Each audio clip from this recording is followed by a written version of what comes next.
bombastic side eye, criminal offensive side eye.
Assalamualaikum warahmatullahi wabarakatuh. Selamat pagi. Perkenalkan, nama saya Kirani Amalia Mahmud dengan NIM 2214241110. Saya merupakan mahasiswa semester 1 dari Universitas Negeri Gorontalo, Fakultas Ilmu Sosial, jurusan Ilmu Hukum dan Kemasyarakatan.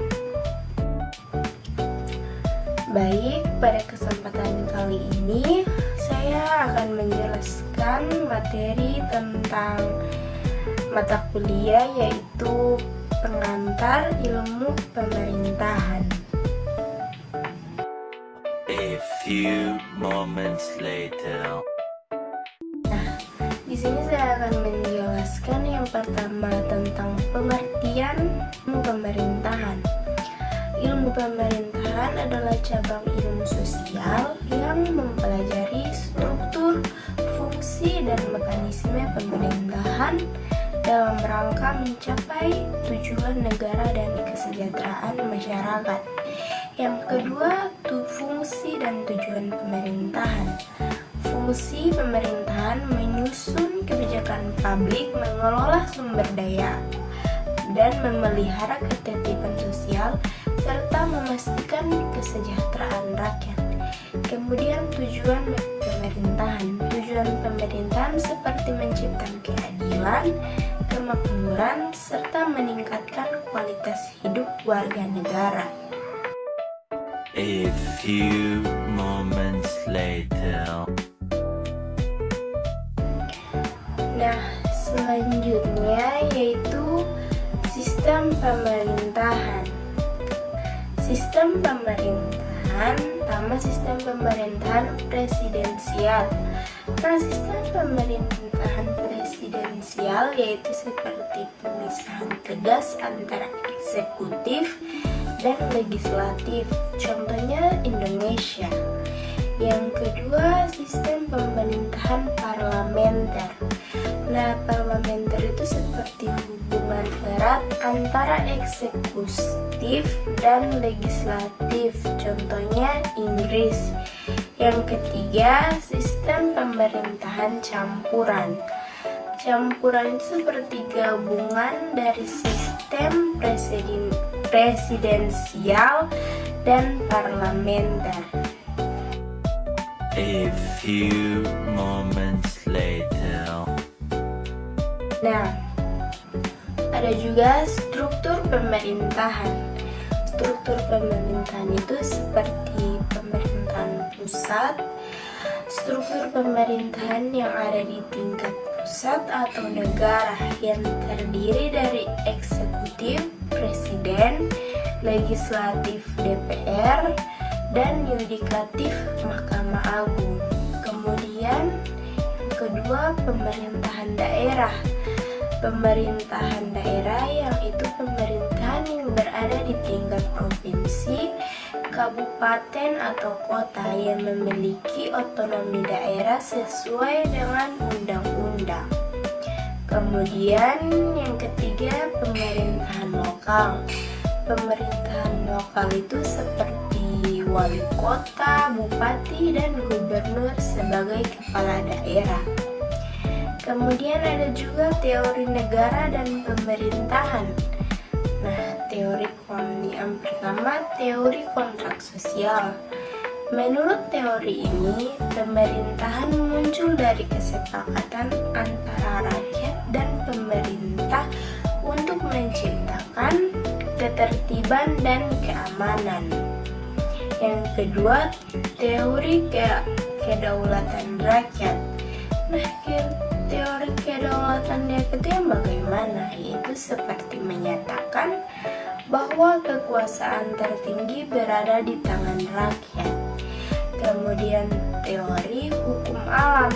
Teori hukum alam itu seperti berpendapat bahwa pemerintahan didasarkan pada hukum alam yang universal. Kemudian kewenangan pemerintahan.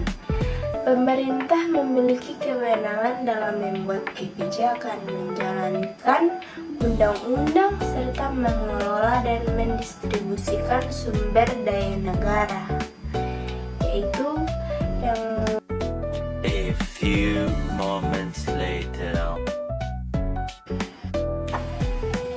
kemudian ada kewenangan eksekutif.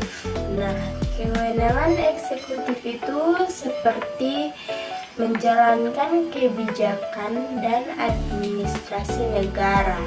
Kemudian yang selanjutnya, kewenangan legislatif. Nah, kewenangan legislatif itu seperti membuat undang-undang dan mengawasi jalannya pemerintahan. Kemudian yang ini kewenangan yudikatif. Nah, kewenangan yudikatif itu seperti menegakkan hukum dan memberikan keadilan. Selanjutnya, prinsip-prinsip pemerintahan yang baik, good governance. Yang pertama, akuntabilitas, yaitu pemerintah harus bertanggung jawab terhadap keputusan dan tindakan yang diambil. Kemudian yang kedua, transparansi. Transparansi itu seperti informasi terkait kebijakan dan kegiatan pemerintahan harus terbuka dan dapat diakses publik. Kemudian yang ketiga, partisipasi. Nah, partisipasi itu masyarakat harus dapat terlibat dalam proses pengambilan keputusan. Kemudian efektivitas dan efisiensi. Nah, itu pemerintahan harus menghasilkan hasil yang optimal dengan penggunaan sumber daya yang terbatas. Nah, kemudian ada hubungan antara negara dan masyarakat. Nah, hubungan antara negara dan masyarakat itu pembahasan tentang hak-hak dan kewajiban warga negara serta peran negara dalam melindungi hak asasi manusia. A few moments later. Nah, kemudian ada masalah-masalah dalam pemerintahan. Masalah-masalah pemerintahan itu tidak jauh-jauh seperti masalah korupsi, kolusi, nepotisme, serta penyalahgunaan wewenang dalam pemerintahan. Masalah ketidakmerataan bangunan dan distribusi kekayaan. Baik, demikian presentasi dari saya. Jika ada kekurangan dan kesalahan, saya mohon maaf karena kesempurnaan itu hanyalah milik Allah Subhanahu wa Ta'ala. Sekian, wassalamualaikum warahmatullahi wabarakatuh.